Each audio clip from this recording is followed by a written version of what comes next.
Hi, I'm Dave Musial, owner of Four Seasons Heating, Air Conditioning, Plumbing, and Electric. And this is our biggest sale ever. Buy a new air conditioner or furnace and get 72 months interest-free financing and up to a $4,000 system rebate. Plus, Four Seasons guarantees to beat any competitor's price by up to $1,000, guaranteed. Call today for your free in-home estimate and same-day installation. For all the right reasons, call 866 Four Seasons. Blog Talk Radio.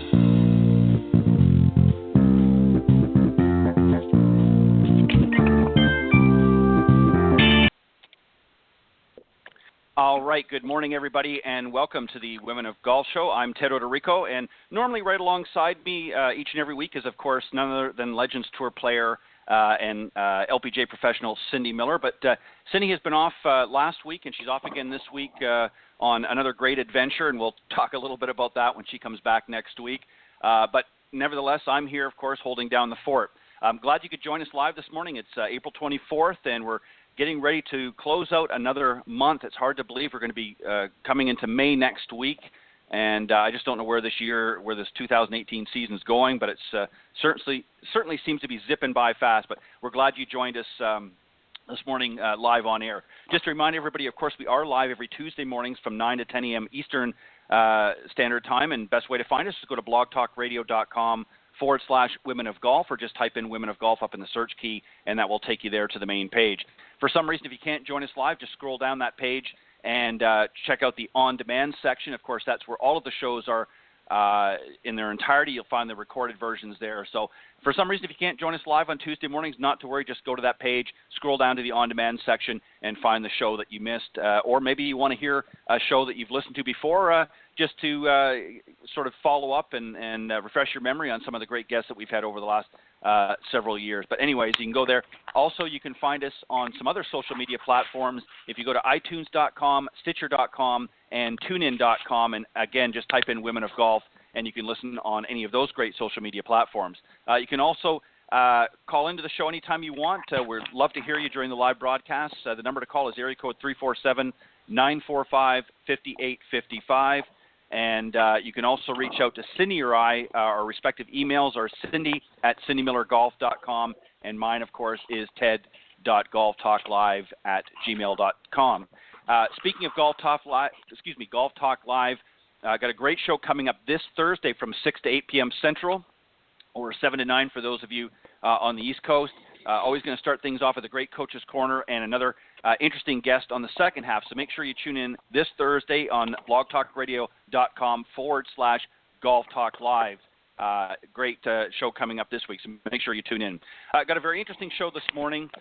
We were going to have Mike Nichols, the Chief Business Officer of the Symetra Tour, going to be joining us, but he's on his travels out to San Francisco for an LPGA event. We're going to talk a little bit more about that here in just a minute. So filling in for him this morning is, of course, my good friend Zach Sepanik, the Symetra Tour's media and public relations official. He's going to be coming in and filling Mike's spot this morning. And then a little bit later on, we're going to have back a guest that we were supposed to have a couple of weeks ago, and unfortunately we had a scheduling conflict. Stephanie Meadow, she was the Symetra Tour player and first-time winner on tour of the IOA Championship that was presented by Morongo Casino and Resort and Spa at the Tukwet Cannon. So definitely we're going to have a great show this morning regardless. And so let me welcome Zach. Zach, welcome to the show.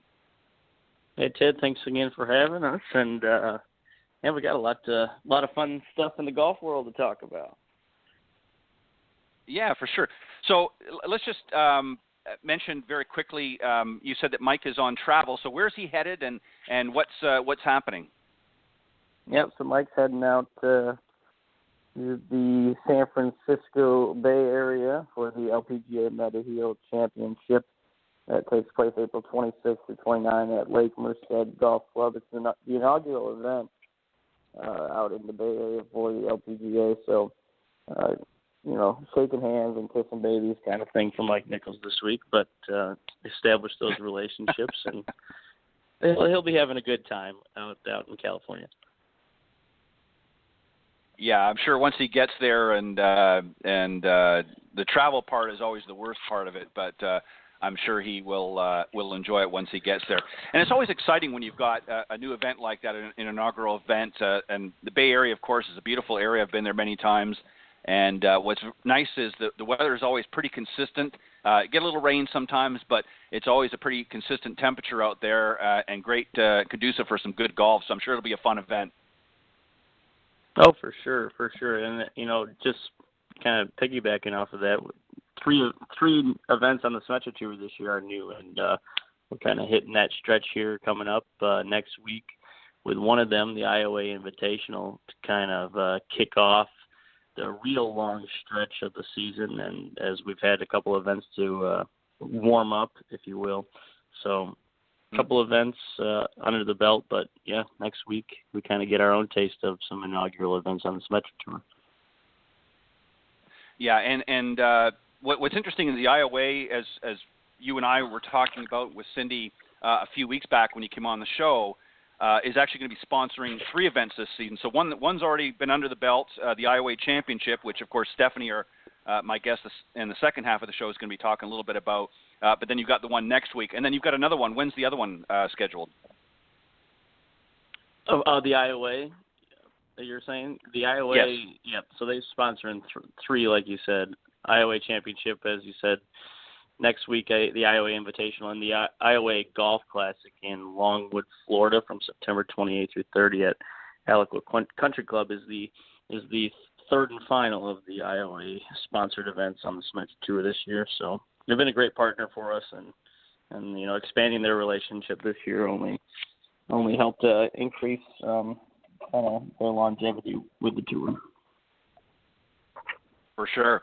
And, I know I'm going to get into a little bit more when she comes on, but what a great first event, an exciting event for the IOA, their very first championship for the season. Stephanie, of course, ends up in a sudden death playoff. So that had to be pretty exciting for the sponsor as well to have a great finish like that. Oh, yeah. I mean, that was good golf, and we were one of 2 professional golf tournaments happening on that Sunday.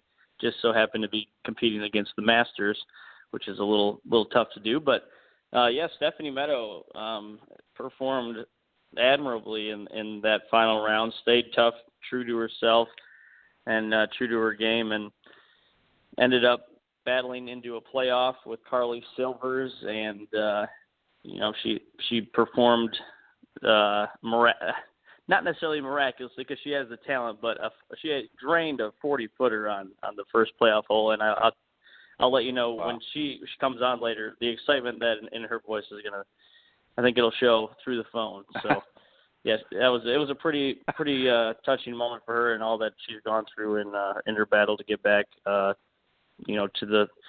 the professional ranks in terms of a competitive state, and she's a very deserving champion.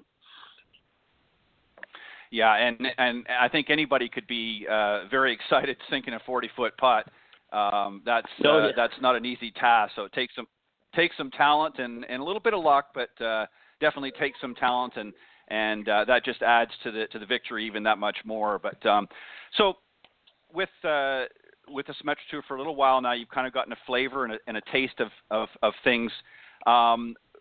What are you looking forward to most with the position that you have now? What do you really enjoy about it? Tell us a little bit about that, and some of the different things that your position entails. What's involved in being the media and public relations official? Yeah, so this started at the end of October and kind of had the off season. Had a couple of events with LPGA qualifying school to get my feet wet, and then have had our 2 events to start this year. But the year started off great, and we've had a lot different opportunities, from new events that we've announced to where I've been able to travel with some of our players and see them in their hometowns and produce some videos related to their area and where they're from and what got them here, their roots.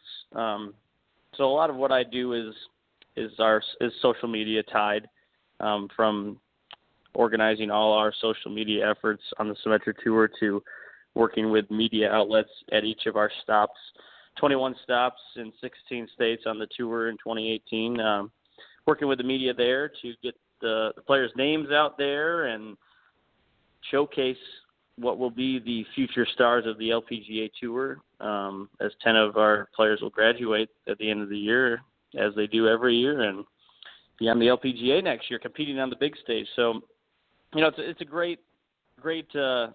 I've been mocked a few times because people always say you got a real tough job. You get to follow golf around and showcase some of the best players in the world, and I laugh at it because it's so true. It's a great job, and it's one that I'm sure a lot of I would be envious to have. But I'm excited. You really establish a connection with the players. You establish the connection with the people at each event, and it becomes your own. And it's something that you're able to showcase not only what you're able to do in the position, but also what all the players are able to do, and what all the great places and great people we meet along the way put forth an effort to make an event happen in their community. Excuse me. Well, and also too, Zach, I mean, I think you're selling yourself short, but I think that, another component to this as well that I think a lot of people don't realize is, as you have a lot of, obviously, seasoned players that have been on the Symetra Tour for a few years, you have a lot of new players that maybe don't know the ropes. And your position really, offers an opportunity to help them to be able to put their best foot forward. Because a lot of them come there, they don't know what to do. I mean, they know how to play golf, and they know they're going to go out there and grind it out against the other fellow competitors. But many of them have never been, exposed to some of the media coverage and some of the at the events and how to handle themselves with sponsors. So obviously, you have a unique opportunity to help with that aspect of it by not only putting the information out there, but maybe, fielding and answering any questions that some of these young ladies might have on what do I do, or how do I address, the sponsors and things like that. Maybe talk a little bit about that. Yeah, for sure. I think that kind of is a two-way street too, because, as many new players that come out on tour, I think one thing that comes to mind is as the younger they get, the more social media savvy they are. They've grown up in that era of social media, and they've seen that just that constant communication and constant news gathering on all platforms. So they have a really good sense, and from my experience, they have a better sense than maybe some of the more veteran players on the tour who have been there for a while and didn't necessarily grow up in that age. So it's been great to showcase that, and I am able to do that a lot, especially with some of them, like you said, who haven't necessarily had that media experience. I'm able to teach them along the way. Being a former sportscaster myself, I can kind of show them, take them into the mind of what it's like for someone to on the other side of the camera for them that's talking with them. So, yeah, it's kind of I'm able to teach along the way. But I also am lucky to have them have kind of some knowledge in the background of social media, to where I don't have to be spending a ton of time on that. But it allows the flexibility of a lot of the players allows me to pick out areas that they need help in, pick out areas that they're already strong in, and it besides their game, which I'm not going to be able to help with their game, let's face it, as much as I like to play golf, they can only help me. Right. But you hit the nail on the head there. Well, it's sort of a quid pro quo. You can get a few pointers on your game, and then you can help them a little bit. Help with their media presence, if you will. A lot of the young ladies, of course, are very, very, good, strong morals, very ethical young women.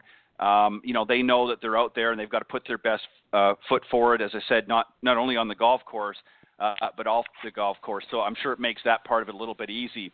Now, you've also had, you were mentioning before, a lot of sort of transition, if you will, because obviously, for those that really don't understand maybe the difference, what the Symetra Tour is really all about is it sort of a stepping stone. It's certainly a full-fledged tour itself, but it's sort of a stepping stone to the regular tour, which of course is the LPGA, where a lot of the well-known golfers that most people would be familiar with.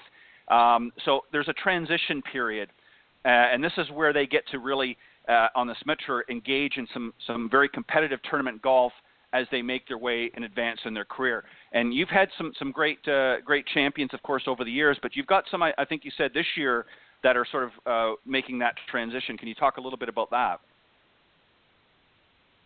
Yeah, as far as just some of the players that we have on the tour who have maybe been on the LPGA before.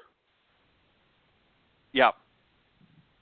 Yeah, we've, Stephanie Meadow, you're going to talk to her shortly, and her story is one of resiliency. She started,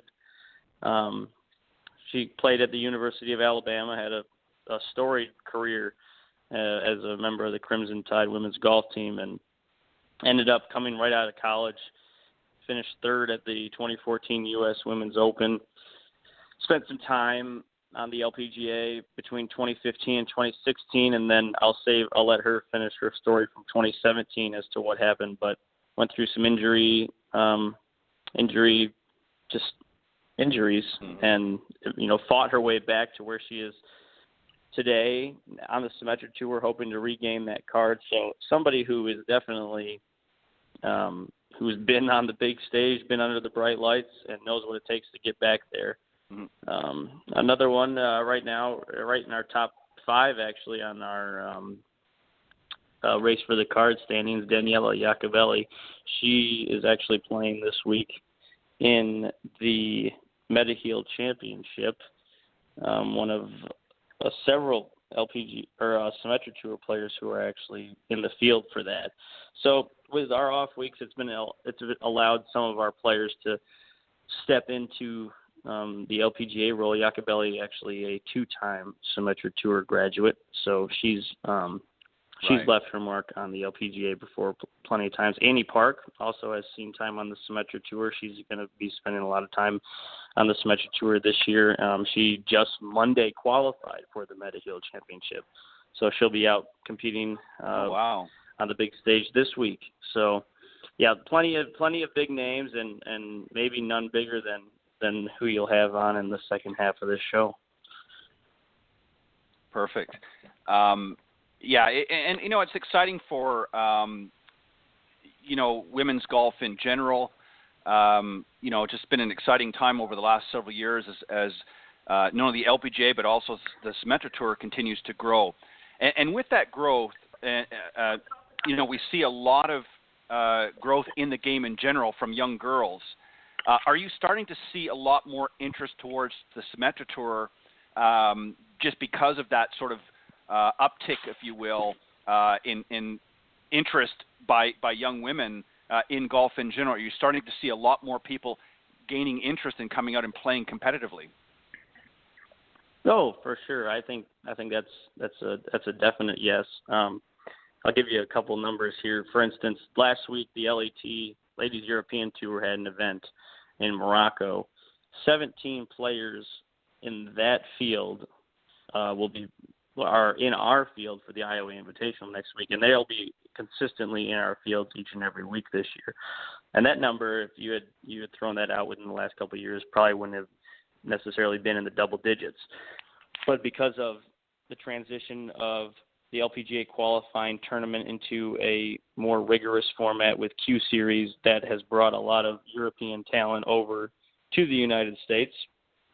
and has established a bigger European contingent here and a base for them to potentially go and get their LPGA cards. So I think that alone, the Q Series and the competitiveness of what that is going to drive home is going to put, maybe not necessarily this year, but definitely in the future, next year, undoubtedly, with some of the names that could potentially be back down on the Symetra Tour because of the structure of everything, is definitely going to boost the interest in the Symetra Tour. It's going to boost the competitiveness.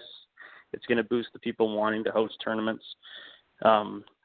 And the talent level and the players' names that you see on the leaderboards each and every week are going to become names that maybe you're more familiar with than you have been in the past. You'll still have your rookies and your newbies and your ones that have been on the Symetra Tour for years, but you'll start to have a more diverse and a more kind of interchangeable field list with names that you've perhaps seen before, maybe on the Symetra Tour or on the LPGA, and I think that's going to be something that's really going to spark competition and is already kind of started the process of gaining some momentum for the Symetra Tour.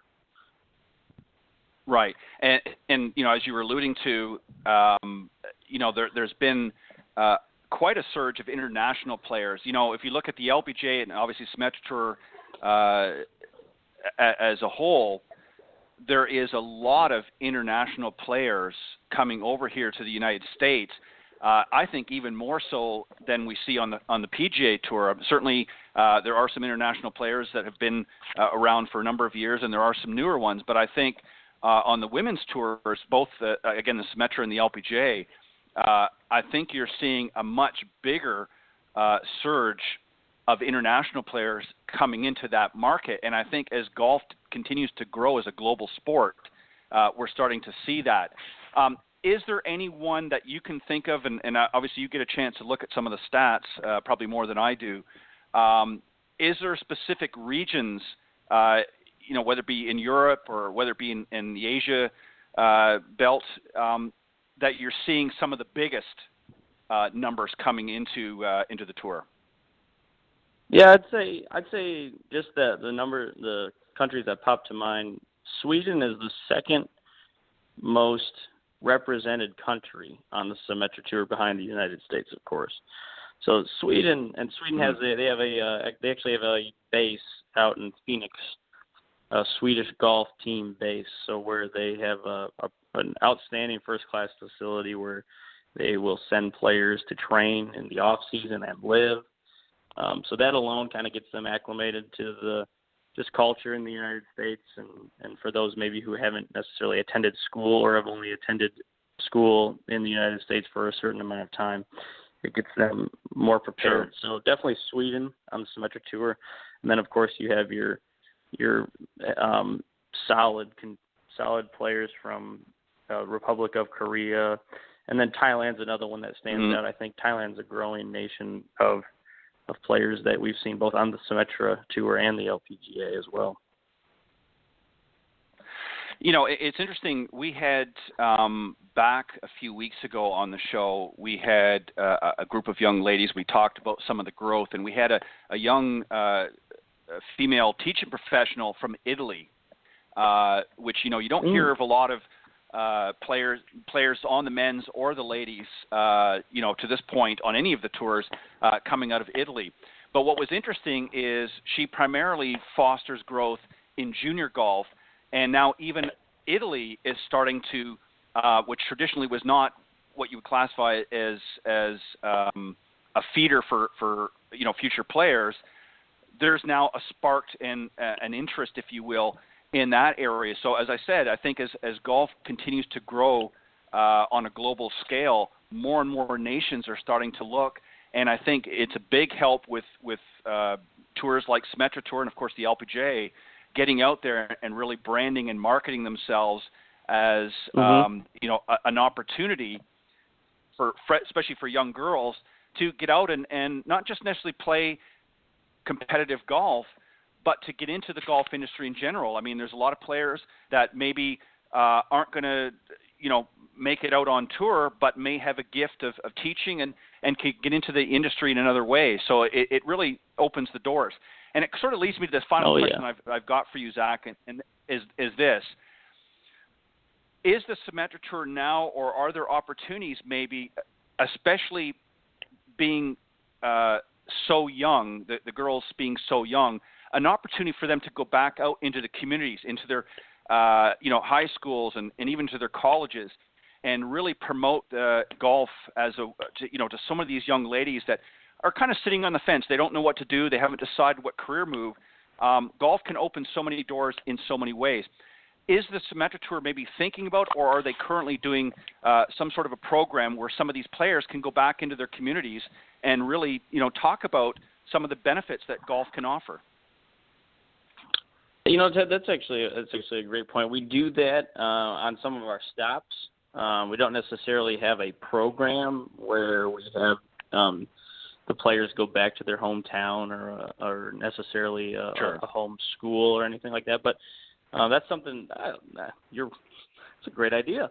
But I think what we do that is pretty solid from I think golf's one of those sports. I mean, every sport has their charitable foundations and certain players who give back a great amount. But I think one of the absolute strengths of golf from both the men's and women's side is just their overall generosity and impact that they make in a community, from raising money for charities to everything that players do when they're at a stop.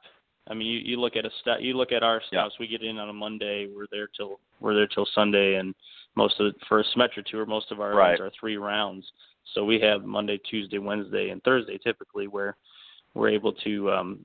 We have junior clinics each week where we have local schools bring out a group of students, and the players showcase and their skills and talk about their path to where they are today and answer questions with the students. We've taken players to local hospitals for just for days spent with some of the patients. We've taken them to schools in the community as well to talk. So yeah, there's a foundation there that definitely could lend itself to that idea that you've presented, which I'm very fond of. So yeah. Well, the reason why I say this is, and you're exactly right. Cindy and I have talked about this, for a number of years now on our show, and we've had some great guests from the Legends Tour and of course from the LPGA Tour, both players and those on the teaching side. And I gotta tell you, these ladies know how to do it right when it comes to giving back to local charities and getting involved in their community.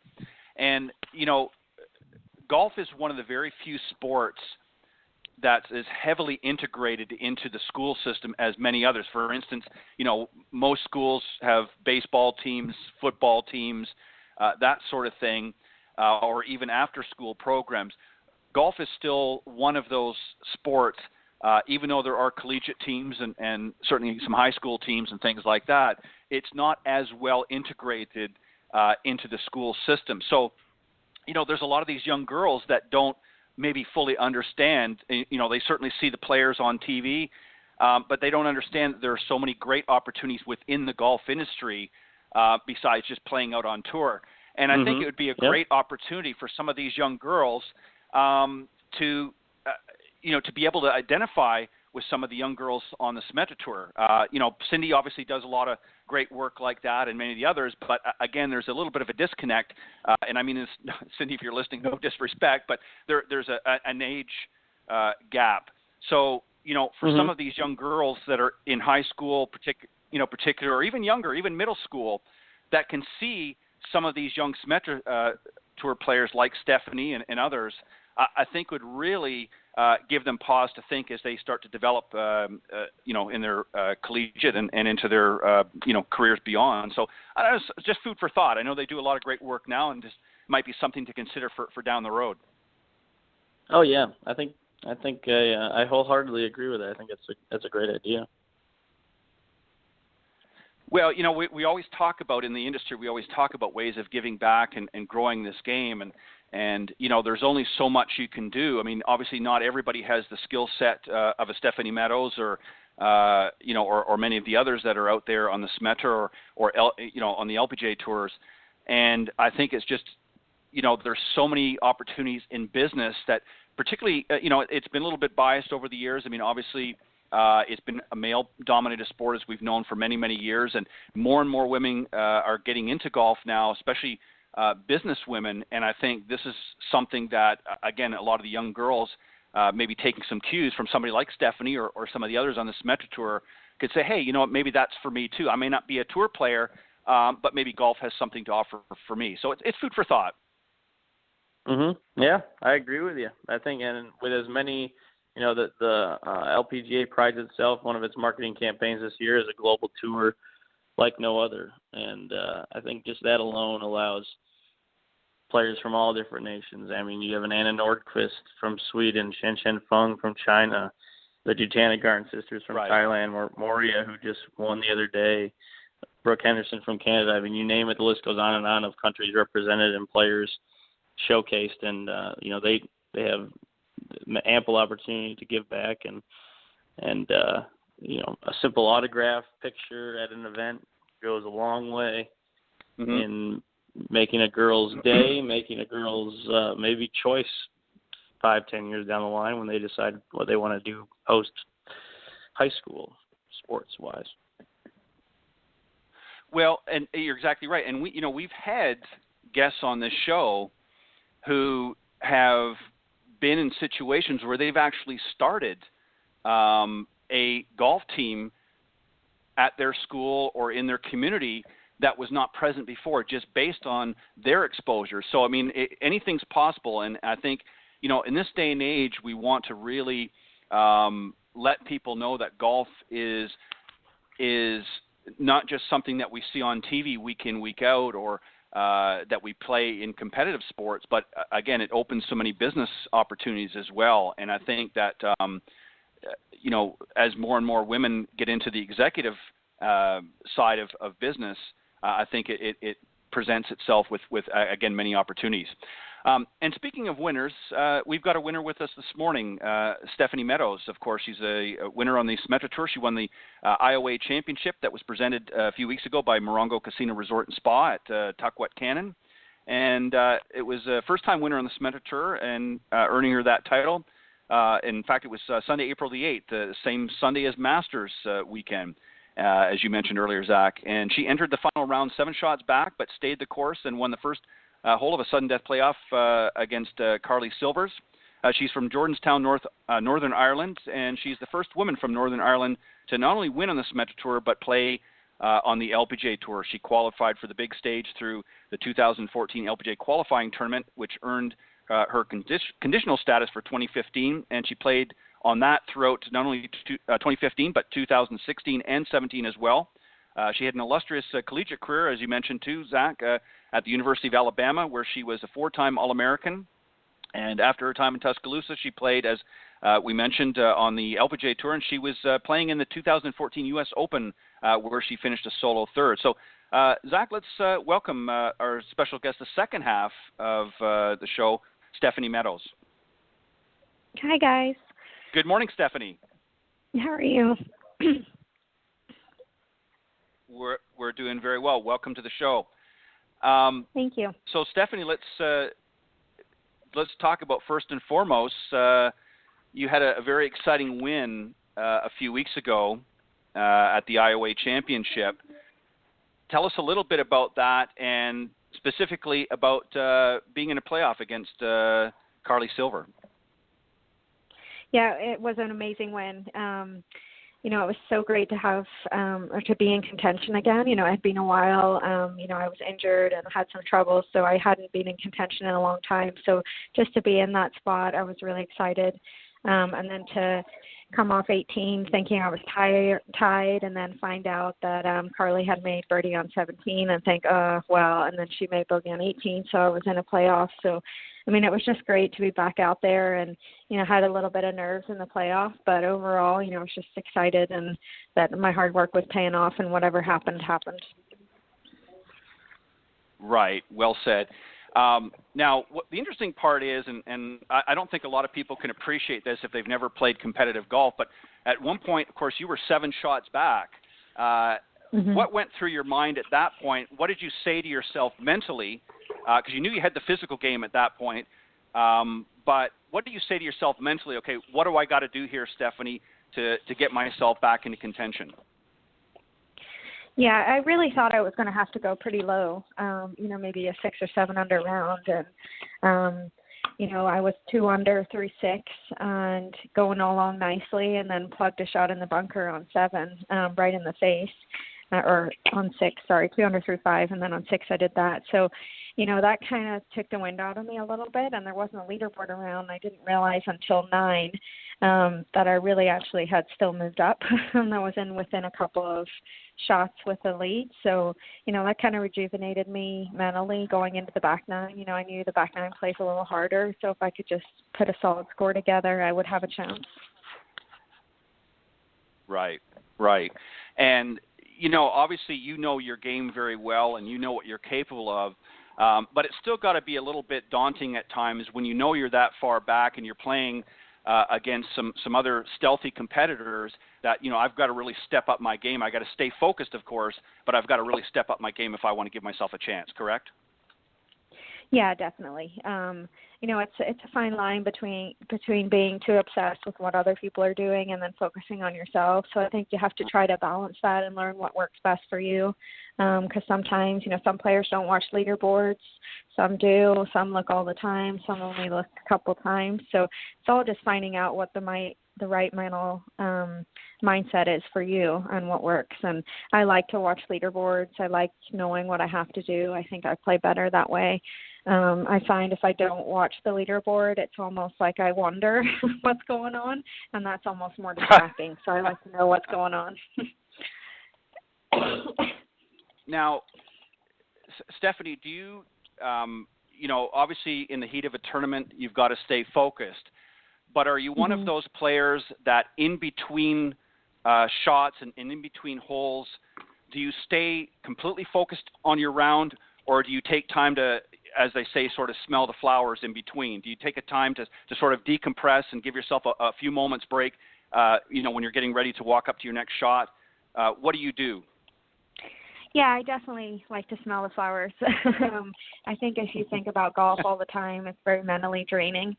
It just takes too much out of you, and it's very stressful, becomes very stressful. So I think, for anything, talking about dinner or the drive home or whatever I'm doing next week or just anything, just gives me a chance to kind of get away and then refocus again. And I think, I've been in that position where I've tried to focus on just solely golf, and it just hasn't worked for me. And I've been so exhausted by the final day. You don't realize how much it really takes out of you when you do that. Well, it's very interesting, and the reason why I asked you that is some years ago, when she was still playing competitive, Annika Sorenstam was asked that very question, and she had received a tip from one of her fellow professionals about that very thing, and she said one of the problems that she had going into the U.S. Open was that she was so focused on her game, from start to finish, that by the time the round was over, she would feel like she wanted to collapse. And of course, the advice was, what you need to think about. And at that particular time, she was getting ready to, I believe she was getting ready to build a new home. So the advice was, think about that. Think about how you want the kitchen to look. And it seems very silly, but the idea was to take that pressure off from what she was doing, until she needed to re-engage. And that's essentially what you want to try to do as well, is to be able to sort of disengage for a few moments just to take that pressure off, correct? Yes, completely. Yeah, absolutely agree. Yeah, and I think it just, again, you want to keep those stress levels down, especially when you're getting into contention.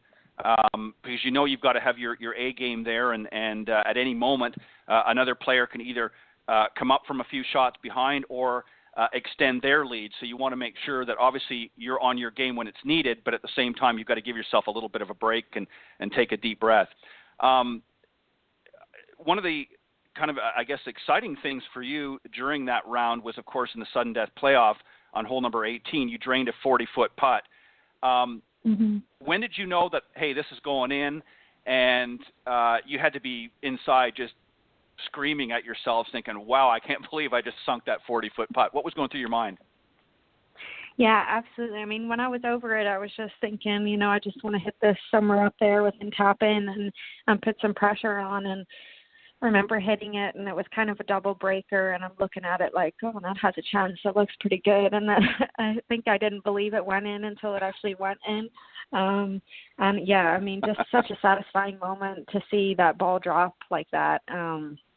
There's no better way to win a tournament when you do something like that. There's all the adrenaline, and, that's what we work for as professional athletes to, feel that and win like that. So it's really awesome to finish that way. Yeah, I can't think of a better way. And on some small level, in through all the excitement, you got to feel a little bit bad for your competitor because you've just drained this long putt, putting all that pressure on your fellow competitor. So there's got to be a little bit of, gosh, I feel bad that I've just, I've won the tournament, but I feel a little bit bad that now they've got to do something in order to try to come back from that. I don't know whether that's true or not, but I think I would feel a little bit bad. But obviously you had a lot of excitement going on, and we're excited to win that tournament. So, Stephanie, let's go back a few years. Yeah, back a little ways. You played for the University of Alabama in Tuscaloosa, which, of course, here in the United States is a top-ranked university. What was your experience like there, and what were some of the, tips and training that you received while you were there playing, obviously, competitively on their team? What did you take away from that experience? Yeah, I absolutely loved Alabama. I did my 4 years there, and I loved everything from the golf to school to football. It's just an unbelievable school. And, I was very lucky. Mick Potter was my college coach, and he's very knowledgeable, has been coaching for a very long time. And, he taught me kind of how to practice, I think, how to manage my time and get the most out of it. And, we would plan everything down to a T when we were practicing. So I think that taught me a lot of discipline. And then he also taught me about journaling and, writing good and bad things down, what I learned that day, what I need to improve on. And I still do that, every session. And I think, he's been a massive impact on my career. And I can't thank him enough for that. He really is a special man. Yeah. And what a great, as I said, what a great university. And it doesn't hurt that they've got a winning football team either. I mean, Roll Tide. I mean, they know how to literally roll down the field. Now I got to say, I'm not going to hold anything against you. I'm an Auburn fan. So there's a little bit of a rivalry here, but I won't hold it against you. Yeah, I promise you. We don't have quite the same record, but it's always makes for some fun competition. So let me ask you something just to take away. We're gonna decompress from golf for a minute and talk a little bit about football. Obviously, I'm assuming you had some opportunities to go and see some of the games. What was that experience like for you? Yeah, it was kind of funny because whenever I came on my official visit, I went to a football game, and obviously coming from Ireland, I only knew rugby. I had no idea what American football was, and I kind of was sitting there asking questions like, why are they stopping? Like, I just didn't get it, and I thought, what an amazing, it's 100,000 plus people in an arena, and any sort of atmosphere, regardless, of what sport, to be involved in that is just spectacular. It gives you such an amazing feeling. And, I kind of clung on to that. And then all of a sudden, 4 months later, I'm like diehard football fan. So, I learn a lot and I love it. And I watch it as much as I can when we're not competing. And, it's just a great sport. And that town Saturdays are just football. Oh, yeah. That's all that happens. And Right. yeah, die hard. And it doesn't hurt when you win all the time too. It's pretty easy to be a fan. So Right. no, I had a great time. Yes. I mean, such a special stadium. Just the whole experience, tailgating on the quad, and it's just really, really cool. Well, I got just a very quick side note. About 2 years ago, I was in Dothan, Alabama, which is a little bit southwest, I guess, from where you would have been. And they had 11 buses roll in as they were getting ready to play one of the games, and they stopped in a parking lot. And, of course, we thought this was the team, and it turned out this was just the cheerleading and the support staff. The team had already gone 2 or 3 days ahead of time to the event, and I was just amazed at – and, I mean, they had a police escort, of course, going through town, and this was purely just the band for the University of Alabama and some of the support staff that travel with the team all the time. So, I mean, I thought – heck, if they got 11 buses for just the support and the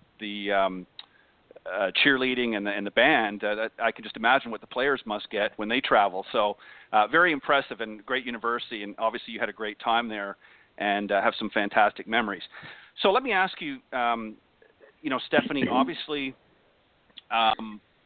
as you've now transitioned, you've had a chance to obviously play out on the LPGA, which is ultimately, I know, your goal is to get back out on tour. Tell us a little about, you mentioned a little bit that you had some injuries, Nat, so you had a start, you were out there competing, and then what happened? Yeah, a lot happened. I got off to a really hot start, and then my dad passed away in 2015, and that hit me very hard. My dad was a big part of my life and Sure. Life and golf life. So that took a long time to kind of be myself again. I almost felt like I was physically there on the golf course, but mentally I just couldn't put anything together. I kind of scatterbrain, so I had that, and then I kind of kept conditional status, so I kept playing out there, which was good. And then last year, I had a L5 stress fracture in my pars, and that put me out. And it was kind of one of those things where a little bit misdiagnosed, and it went on for longer than it should have. And unfortunately, it was too late to get a medical for this year, and I kind of had to accept that, I might have made a mistake in that area, but it is what it is. And I look at it like I have the opportunity to play on Symetra and learn things, and probably be hungrier than ever whenever, if and when I do get back out there. And it's different. No, I'm not probably going to have a caddy for most of this year, just a couple of events, and just the whole thing is very different. So that's been a change, but I'm excited about the fact that, I can put myself in contention a lot and learn things, and, hopefully that'll pay off whenever I do get back to the big tour. Right. And, and first let me say my condolences to you for the loss of your father. I know how difficult that can be. Obviously, some years ago I lost mine, and it's very difficult. We hold our parents in very high regard, and they're in many ways our first mentors, if you will, in life, helping us along. So, again, my condolences for that. You've obviously overcome injuries. You're working your way back, and that shows a lot of, integrity, and a lot of hard work sometimes is needed to do that. Mm-hmm. What do you do to prepare yourself for a tournament? When a tournament's coming up and maybe you're not playing the week or so before, is there anything special that you do to prepare?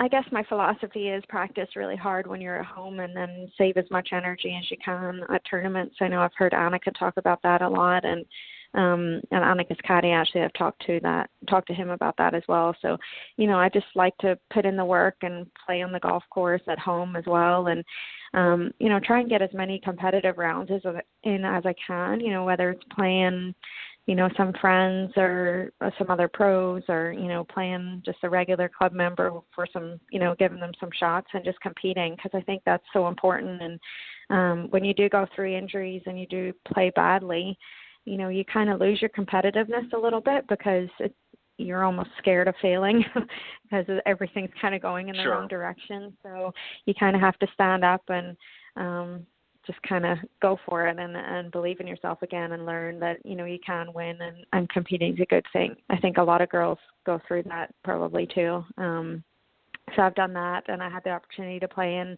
some Cactus Tour events over the off season, which is just a mini tour, and I think that really helped me as well get ready for the main tournaments. Yeah, and I think anything that you can do to practice and get your mindset back into competing on a tournament level, just going out and playing golf, that certainly helps keep your game sharp and your ball striking solid in that. But getting those sort of that adrenaline going in the heat of a tournament, there's nothing like that. And that's one of the things that, I think a lot of people noticed with Tiger Woods over the years. He was a great competitor, but when he sort of had that downturn a few years back, it's been a difficult road. Obviously, he's had some injuries as well, as we all know. But, I think one of the issues that he had was that he hadn't really been playing a lot of tournament golf. And, even as the best player in the world at that time, it's very difficult to just sort of jump back in and expect to sort of be where you once were without, a little bit of a grind. So what's next for you? What are you looking forward to most? What's the next level of Stephanie's, career? What are you looking forward to most? Just really getting the season started. We've played 2 events, and it's been one in March, one in April, so I'm kind of ready to get a couple going in a row. And I enjoy competing and the traveling, and most of the time. But right now I enjoy it. You asked me that in August, I might tell you something different. But right. I'm just excited to get it going. I'm actually home this week in Ireland with one of my sponsors, Investec, wow. and we're doing some pretty exciting things for a campaign that hasn't been announced yet, but it's, about girls and role models and that sort of thing. So, it's a very exciting week, and it's nice to be home. That always kind of gives me a nice little refresh, and it's just good to see some of my people, I guess. So you obviously, have a lot of friends and family back home. What was their reaction when you came home and they knew that you won that tournament a few weeks ago? They obviously had to be very excited for you, and obviously, your family particularly. But I'm sure a lot of your friends that you grew up with, I'm sure were very excited as well. What was some of the reaction that you got from them?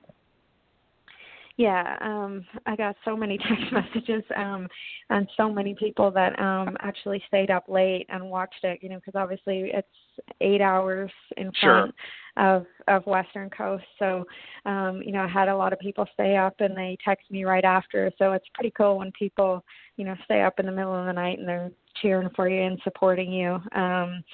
Everybody from like my close family, my cousins and her 2 little girls, and she was up late, and then also, even the CEO of Investec was up late. So it's pretty awesome to have that feeling of that support, and they've been with me for so long, through literally very low lows and very high ups. So it's just, it's a great feeling to have those people behind you, and you can't replace that. That's what keeps you going, and even in the tough times.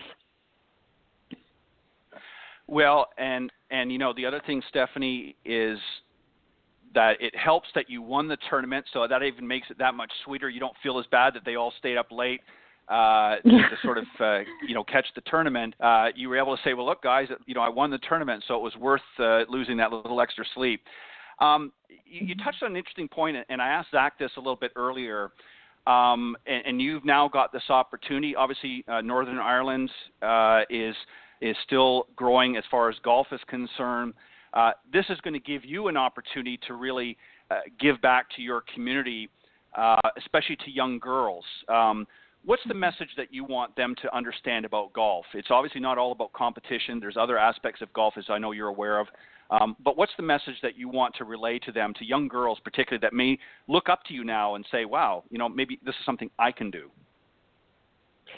Yeah, I think, golf, whether you want to play it professionally or you just want to, amateur, whatever your goals may be, it teaches you so many things. And, from, like they talk about at first tee, like core values and respect, and, for kids to be in a golf course environment and learn how to, kind of behave and be honest. And golf is just a game of integrity, and it teaches you so much there, but it opens so many doors to new friends. Especially when you're younger, you can hang out at the golf course in the summer or, all year long, depending on where you live. And, you build that relationship. And all of my closest friends are golfers, and, majority of them. And, it's something that you can share that's pretty special. And I think also, like, not just golf, but any sport gives you the opportunity, to have more confidence and see that you can do things and have goals to strive towards, no matter what they might be, whether it's to be a 20 handicap or a scratch handicap. There's just things that you can organize in your life that, you can gain from that. And then even looking on to later in life, I think I heard maybe just before I came on, you guys were talking about, golf and business and how it's very beneficial for business women now. And I think that's really true. If you can tell a lot about a person by how they act on the golf course. So if you can use that to your advantage and get some deals done, there's nothing better than taking, whether it be prospective clients or current clients out and letting them have a good time. And for them to see that a woman can actually do that too, I think is a great advantage for young women in business. Yeah, and you're exactly right, and that's exactly what we were talking about. And we've talked about my co-host, who unfortunately wasn't able to join us today. She had a business engagement herself, so she sends her apologies for not being able to be here while you were on. But of course, I'm talking about LPGA professional Cindy Miller, and she not only has competed on the LPGA tour, but competes on the Legends Tour, and competes against all sorts of great female professionals that have, moved up the ranks.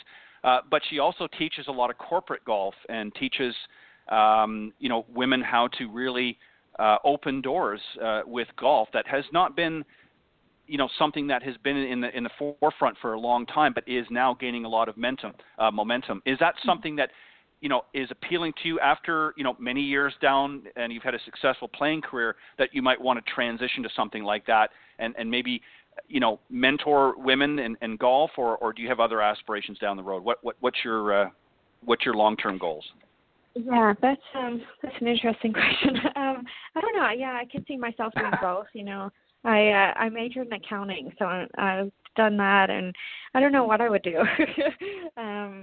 Yeah, mentoring, even now, even doing junior clinics or even helping, any age out, I think is very rewarding. It's something that, maybe I wish that as a young girl, maybe I had more of a role model over in Ireland, because I'm kind of the first one. There's a lot coming behind me, but, I think it's great that now the girls have somebody to look up to, so to mentor them. Pretty special, but yeah, it's a good question. I'm going to just try and kill it on the LPGA and see what happens. Yeah. Well, yeah, that won't hurt. To obviously do well on the tour, and that's certainly a great goal to have. But, there's going to come a point in time when you may decide, okay, I've enjoyed a successful playing career.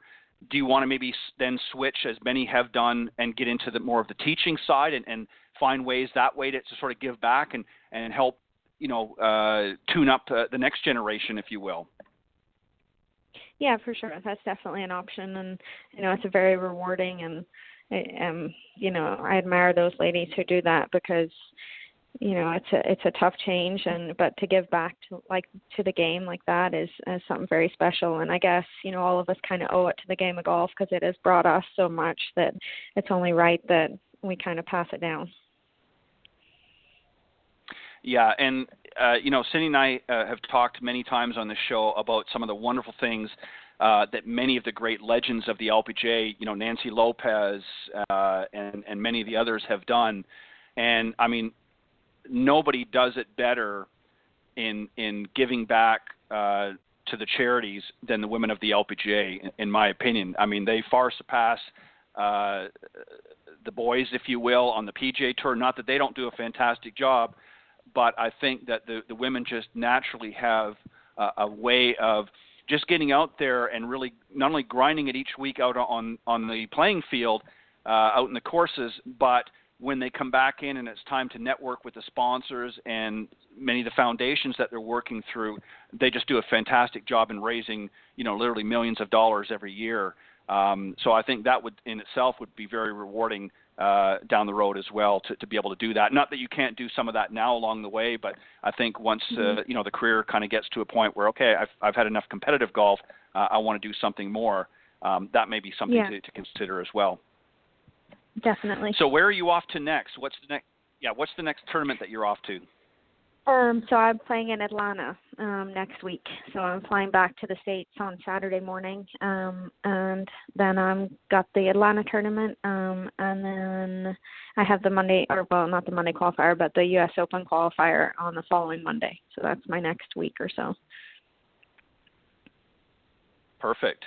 Well, Stephanie, I want to take this opportunity to thank you very much for joining us from Northern Ireland. I know it's late or early, depending on how you look at it, and did a fantastic job in sharing your story with the audience. I know that they'll enjoy it. And congratulations on your win, and keep up the great hard work. I have no doubt that you will continue to have much success on the Symetra Tour and ultimately on the LPGA Tour. So keep it going. Thank you very much. I appreciate it. All right. Take care, and you have a great day. Thanks. All right. That was a very special guest, Stephanie Meadows, the winner of the IOA Championship a few weeks ago. In fact, the weekend of the Masters tournament, April 8th. Of course, Sunday she won out on a sudden death playoff against Carly Silvers with a 40-foot putt that she sunk to take the title. So on a bit of a high right now, and going to be coming back next week to you playing in Atlanta. As I mentioned, Cindy was off this weekend, last week, but she'll be joining me back here on air next Tuesday from 9 to 10 a.m. Eastern Standard Time here on the Women of Golf Show. I want to also a special thank you to Zach Sepanik, the Symetra Tours media and public relations official. Thanks, Zach, for filling in for Mike. Unfortunately, Mike wasn't able to join us, but he did send his apologies. He was in mid-travel on his way out to the event in San Francisco, so unfortunately he wasn't able to make the connection with us here on air, but he will join us next time on a future show. So on that note, I want to thank all of the listeners for faithfully tuning around each and every week here on the Women of Golf Show, and it's really through your continued listenership and through the efforts of many of our very talented and very skilled LPGA and Symetra Tour players, but also our teaching coaches and professionals out there that help make the golf industry a great industry to be a part of. So on that note, I will see you next week along with Cindy Miller right here on the Women of Golf Show. God bless everybody and take care.